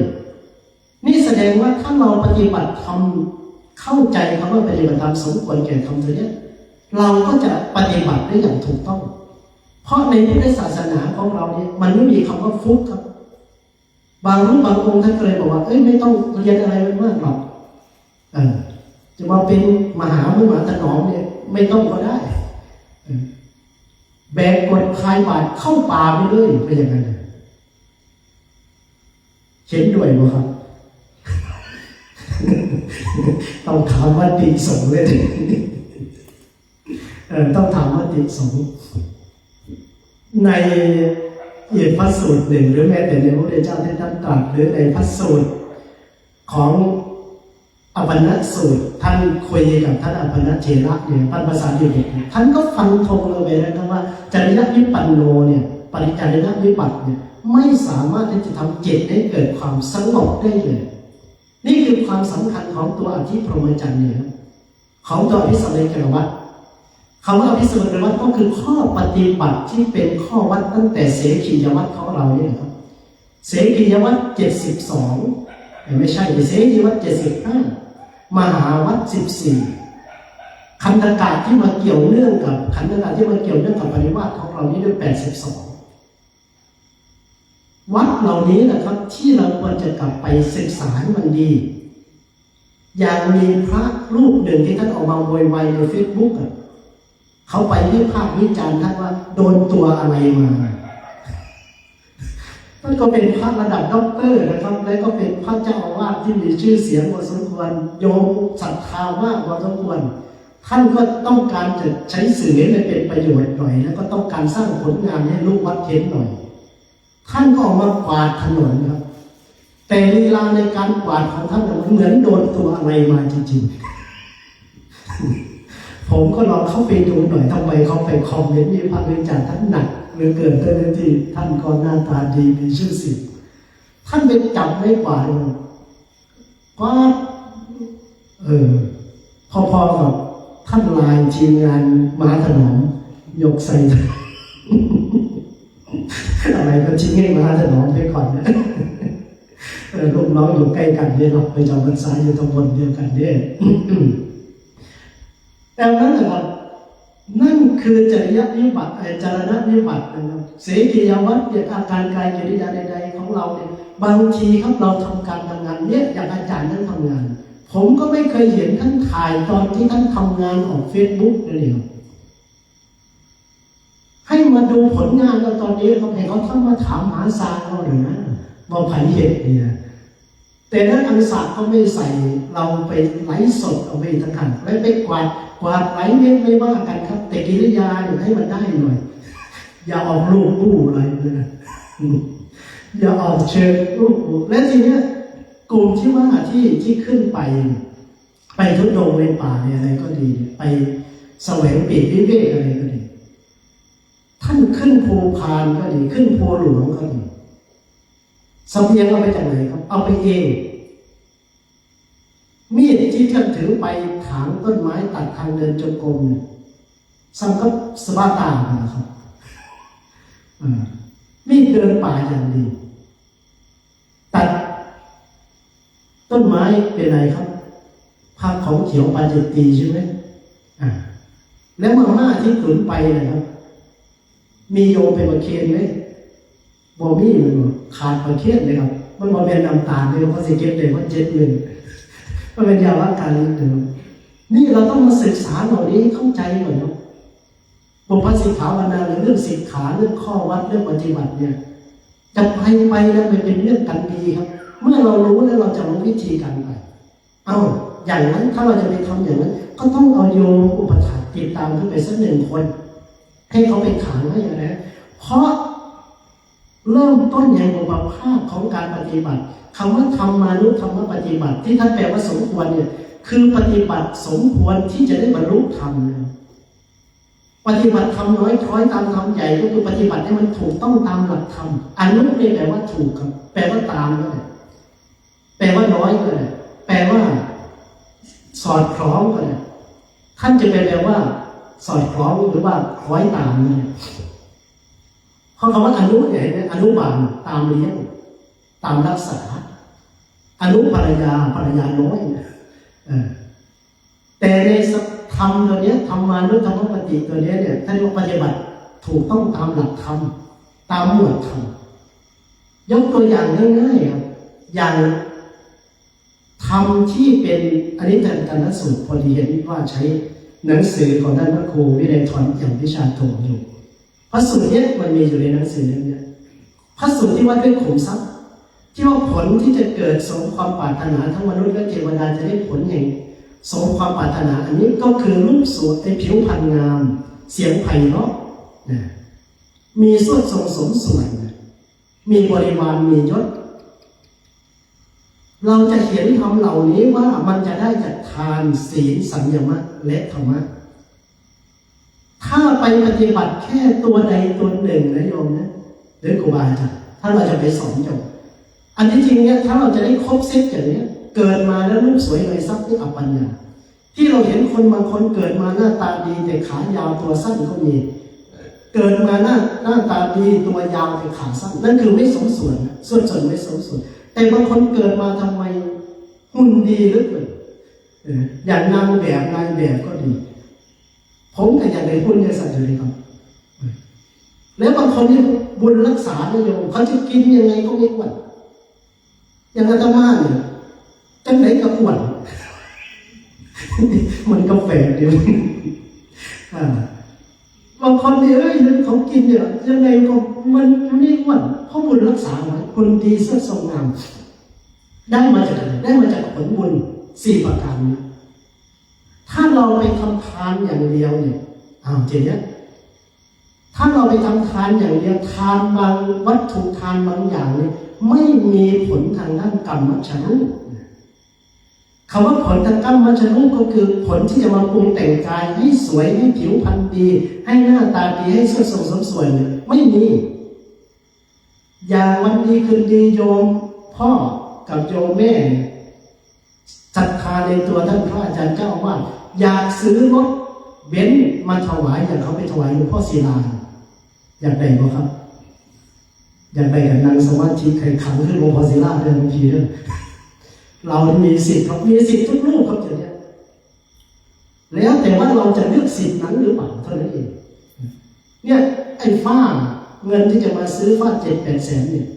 ถ้าสมมติว่าเจ้าอาวาสเพิ่นอยู่นี่เล่นลงไฟปีไกลสันเด็กคือพวกว่าจะว่าอื่นมาสันของนักขับเด็กนี่แถวนี้เขามีก่อยเด็กกันเลยนะมันอยากออกซื้อว่าไอ้ก่อยเด็กทรงก่อนเด็กกันนะก่อนสีแจงมันจะมาสันแล้วสีแตกซะไอ้ลาวว่าตอนเด็กมีกระเด็นถ้าเกิดพระเจ้าว่าท่านมาทำอย่างนั้นผมว่าศาลาหลังนี้ไม่เกิดขึ้นแน่นอนรับประกันแม่มาโยมมุจจาสิว่าปฏิบัติทำในเป็นโมเมชีมากว่าจะมาเด่นมันไฟอยู่เนี่ยมาเริ่มเมชีต่ำมือเลยไอ้มาไม่เกิดนั้นเห็นไหมอันนั้นเนี่ยถ้าเกิดว่าโยมศรัทธาเอารถมาถวายโยมเกิดชาติหน้าโยมจะมีเฟอร์นิเจอร์หรือมีรถมียานสะดวกสบายเท่านั้นจะไม่เกี่ยวกับรูปสวยจะไม่เกี่ยวกับหุ่นดีหุ่นงามเสียงไพเราะเลยนะจะได้อานิสงส์เพียงแค่ว่าญาณโทสุขโตโหติคือเกิดมาแล้วมีเครื่องอำนวยความสะดวกให้อยู่เป็นสุขกลุ่มคนเหล่านี้เวลาเกิดในยุคสมัยที่ไม่มีเทคโนโลยีกลุ่มนี้จะออกได้พวกที่ถวายยานถวายรถถวายอะไรส่วนถวายร่มถวายรองเท้าที่จัดเป็นยานเหมือนกันเนี่ยพวกนี้จะได้เฟอร์นิเจอร์ความสุขสบายทางกายที่อยู่ที่นอนที่อาศัยอานิสงส์มันจะมาอย่างนี้อานิสงส์ที่จะวัตถุทานที่จะมาปรุงแต่งกรรมชรูปที่จะมาทำให้ผิวพรรณดีหน่อยก็มีเพียงข้าวยาคูข้าวต้มเลยครับโยมเนี่ยถ้าอยากจะเป็นผิวงามถ้าอยากจะท่าหรือจะผิวงามก็ถวายข้าวต้มสมุนไพรซ้ำเนี่ยได้แล้วก็ปรุงแต่งที่จะให้ได้ยศสรรเสริญเสียงไพเราะแทบจะไม่มีเลยตัวนี้มันมาจากไหนยศถาบริวารมาจากศีลทรัพย์ก็ดีเป็นที่ศีลเป็นที่ตั้งของทรัพย์เสรีและโภคสัมปทาน ให้ทานด้วยต้องรักษาศีลด้วยรักษาศีลก็ไม่ใช่มาชั่วครั้งชั่วคราวอย่างนี้นะโยมนะคือมีจิตเจตนาที่จะงดเว้น5ประการตลอดเวลาแล้วโดยเฉพาะขณะเวลาที่ให้ทานนั้นด้วยเอามีศีลแล้วเนี่ยยังไม่ได้อานิสงส์ทางด้านของสวยไม่สวยผิวพรรณดีไม่ดีนะเพราะศีลเนี่ยให้เราเกิดมาไม่ทุกพลภาพเท่านั้นเกิดมาครบ32ประการแต่ยังมีศีลสิเกิดมาดำอยู่เลยจะไม่ต้องว่าเห็นไหมแต่ว่าดำจะสีกับดำงามอยู่หรือว่าเนาะพวกนี้ปฏิสนธิระหว่างจิตอะไรครับระหว่างจิตที่เป็นโทสะถ้าบนเสื้อกระดำถ้าเห็นเจ้าวัดอยู่ในตัวแล้วดำเนี่ยแต่ถ้าดำกว่าแห้งดำแดงที่เจ้าวัดของว่าเท่าไหร่หรอกแต่กันนี้นอนหลับถ้าเห็นใจมันเฉยใจกันเอาแดงอยู่ได้ดีอย่างผมนี่โทสะจริตนะครับแต่มันนอนไม่มากแค่นั้นเลยแต่จริตที่เปลี่ยนได้นะครับฝึกได้ท่านอยากให้ท่านได้จริตอะไรเนี่ยท่านเติมตัวนั้นลงไปไว้ก่อนอยากได้พุทธจริตท่านก็ฟังธรรมเยอะๆฟังธรรมเยอะๆเข้าไปจะเกิดศรัทธาจริตพุทธจริตปัญญาจริตถ้าอยากได้ราคะจริตก็เติมลงไปเลยก็ไม่ยากแล้วท่านสังเกตทีนี้ผิวพรรณเปลี่ยนตั้งแต่ปัจจุบันนี้นะไม่เปลี่ยนมากก็เปลี่ยนน้อยอย่างเด็กคนอย่างหลานไม่ใช่หลานหรอกมันเรียกแต่ผมหลวงพ่อจะเป็นหลานหลวงพ่อวิจัยไอ้อ้อยปัจจุบันผมรู้จักมันตั้งแต่ตัวเล็กๆเป็นเด็กเรียนประถมจะเรียนต้องเป็นปัจจุบันตัวมันดำเดี๋ยวนี้ใครเขียนมันก็แทบจำมันไม่ได้นะมันขาวและที่มีโยมคนหนึ่งก็ไปอยู่ที่โรงพยาบาลเชียงใหม่ครูเขาไปส่งไปโรงพยาบาลเขาไปทำให้พวกพยาบาลนี่ทำไมมีแต่คนหน้าตาดีๆอาจารย์คือพวกนี้เขามีเจ็บมีเมตตาโดยอัตโนมัติออโตเมติกของเขาต้องการให้คนป่วยเนี่ยหายไม่มีหมอคนไหนอยากให้คนป่วยตายถึงจะรู้ว่าจะตายอยู่ก็ตามเขาจะพยายามอย่างสุดขีดความสามารถของเขานั่นคือเขาเป็นออโตเมติกในเรื่องของการเจริญเมตตาผิวพรรณเขาเลยดีเห็นไหมโยมตัวนี้มันเป็นตัวไหนตัวสัญญามะกับธรรมะสัญญามะคือคงใจในพฤติกรรมที่เราจะแสดงออกอย่างนี้แสดงคำอย่างนี้คือบนโลกจะเจือเนี่ยไม่พอใจไม่ยินดีคือขัดเคืองอยู่ขนาดไหนก็ตามมันจะไม่แสดงออกมาทางกายทางพฤติกรรมทางหน้าตาทางขอบตาก็ตามมันจะนิ่งแล้วก็คงใจเย็นไว้ได้ปลูกฉันทะขึ้นมาได้โดยอัตโนมัติของมันนี่คือสัญญามะธรรมะจะเป็นตัวเป็นเติมให้มันบริบูรณ์ให้มันอดทนให้มันฝึกฝนตนเองที่เราธรรมะการฝึกตนฝึกให้มันดีขึ้นให้เป็นองค์อัตโนมัติได้ให้มีเมตตาโดยอัธยาศัยได้2ตัวนี้แหละโยมที่จะเป็นปรุงแต่งให้สุดทรงสมส่วนให้เสียงไพเราะให้ผิวพรรณดีให้ได้สมปรารถนานี่คือธรรมานุธรรมปฏิบัติคือปฏิบัติธรรมให้มันครบเซตให้มันบริบูรณ์ถ้าเราอยากจะได้สมาธิเราก็ต้องปฏิบัติให้มันถูกสายของมันเริ่มจากศีลอย่างที่ผมว่าเนี่ยถ้าจะระดับวิบัติยังไงเนี่ยท่านก็ไม่ได้แน่นอนเพราะนั้นสมาธิไประยะหนึ่งเมื่อเข้าสู่มันจะได้สมาธิขั้นต้นคืออุปยสมาธิมาได้แล้วมันจะเกิดญาณปริญญาตีรณปริญญาและปานปริญญา3ตัวนี้มันจะไปปิดเนี่ยมันจะรู้แล้วว่าท่านไปปิดอะไรตรงไหนจิตจะเกิดวิปฏิสารสีเลยทีนี้ตัดต้นไม้ก็ดีผ้าของเขียวไปตัดโนใหม่มาต้มกินเองนะครับมันจะตรวจสอบทั้งเลยทีนี้เพราะฉะนั้นเวลาคนที่ไม่มีศีลที่บริสุทธิ์เวลาไปมันจะเป็นผิดตัวนี้เห็นไหมแต่ถ้าจารณะสมบูรณ์อย่างท่านจารย์สเวโทเห็นไหมไปอุปถากหลวงปู่ชาปุ๊บท่านเป็นสมาธิเลยได้ปิติได้ปราโมทย์ได้ปัสสัทธิเกิดสมาธิขึ้นมาเนี่ยเห็นไหมนี่คืออัตโนมัติของมันนี่คือระบบของมันนี่คือสายของมันวันถ้าเราศึกษาดีทีนี้ในกรอบของปฏิบัติธรรมในเรื่องของสมาธิก็ดีอุปสรรคของสมาธิมันจะเจริญไปได้เร็วท่านจึงบอกว่านักจิตรานานุสุไม่นานเลยแต่ถ้าเราจับทิศจับทางไปเนี่ยไม่รู้อะไรเลยเนี่ยมันก็เหมือนกับฤาษีคำหาทางในพุทธศาสนาของเราจึงบอกว่าถ้าเรามีปริยัติดี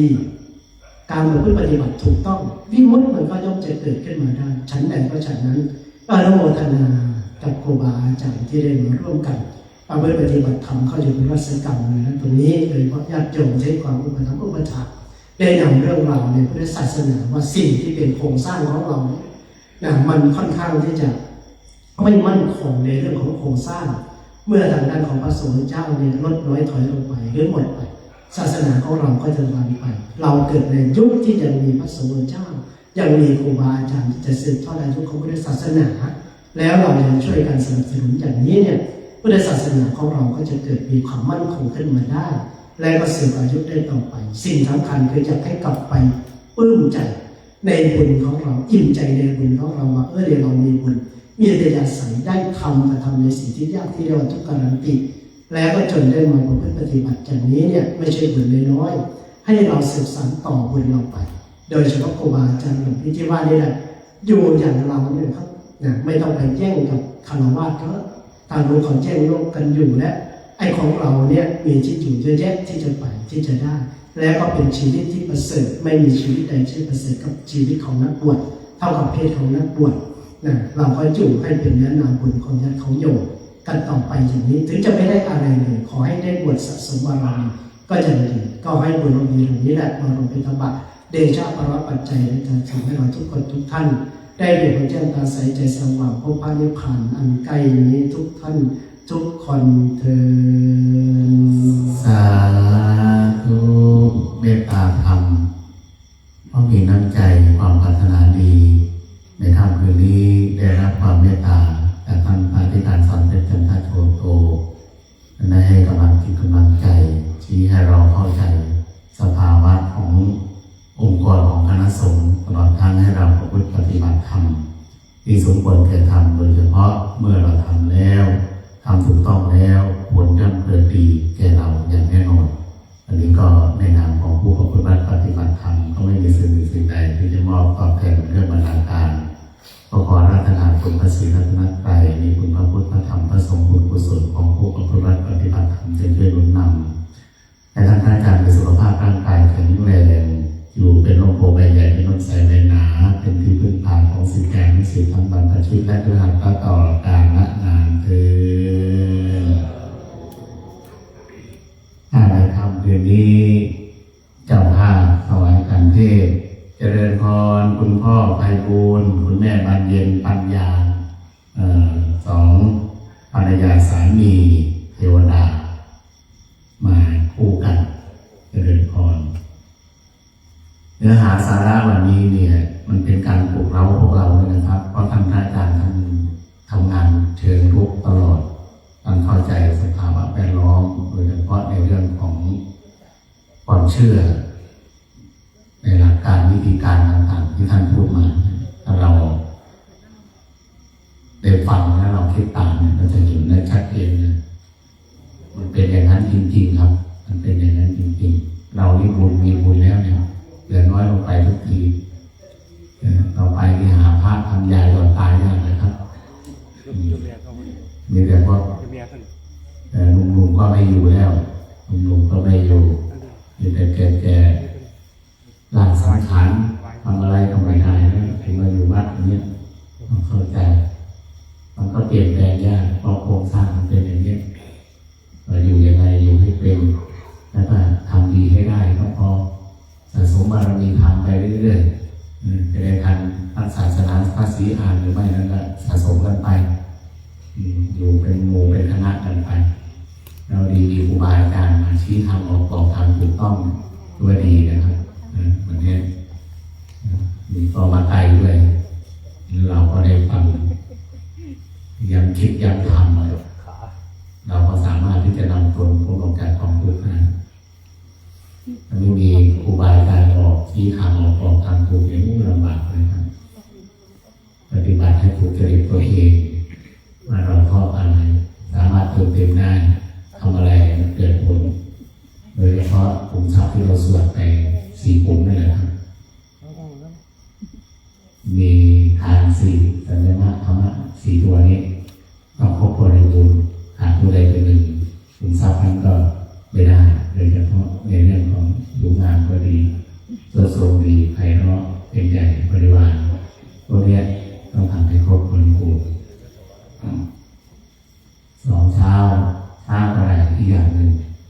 อะไรอย่างนี้เช้าก็คงจะเกี่ยวกับญาติโยมบางท่านก็อาศัยพระเราผู้ปฏิบัติท่านมีวันเสาร์เข้าหาธรรมเสาร์อาทิตย์ว่าท่านทำกระทะบ้านไว้บ้านคือทำด้วยความจิตเป็นบุญนะไม่ได้คิดหลังว่าใจมากใจน้อยอย่างที่พวกเราทำในตรงนี้เลยจะน้อยจะมากก็ขอให้ได้ทำมีญาติโยมมีFC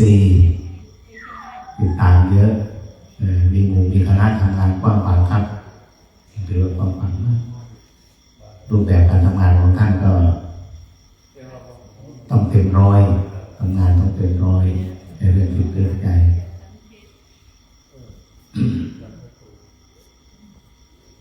ไปอย่างมาอย่างอย่างที่ว่าเราก็เห็นได้อย่างชัดเจนว่าพระจัดงานถ้าเกี่ยวกับทางโลกว่าเราหรือพอไปเยอะมากมันก็ฝืนกิเลสโยงไม่ได้เนาะฝืนกิเลสไปนะกิเลสไปพวกเรามีเท่าไหร่ก็ไปกันเท่านี้แหละครับมีได้น้อยแต่ดีแล้วแหละถ้าตกจะไม่เปลืองเมื่อมาหลายแกก็ปรุงเปลืองมีพอไหนก็เศร้าโยมนั่งนะจันจะได้ให้พอ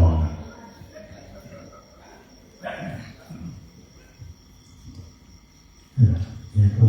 ส่งอย่างนิดนึง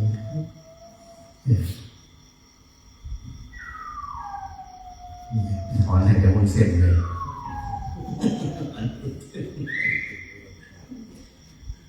เราจะรับพรไทยพระทานนะอิจิตังปฏิตังตมังคิปะเมวะสมิจจตุสัพเพเวริตุสังคปาจันโทปะระโสยถาวริโชติระโสยถาสัพพิติโยนะจันตุสัพพะโรโควินัสตุมันเตปวิวันตรายโยสุขีติกายุโกภวะอภิวาทนาสีริสนิจังวุฒาปจายโนจัตตารโอธรรมังวัฏันติอายุวันโนสุขังภะลังสาธุอันนี้บทพระมรตาจาริกาได้ปลุกเขาทำความเคารพองค์แสดงธรรมจะรู้จักธรรมะครับอันนี้บทครับ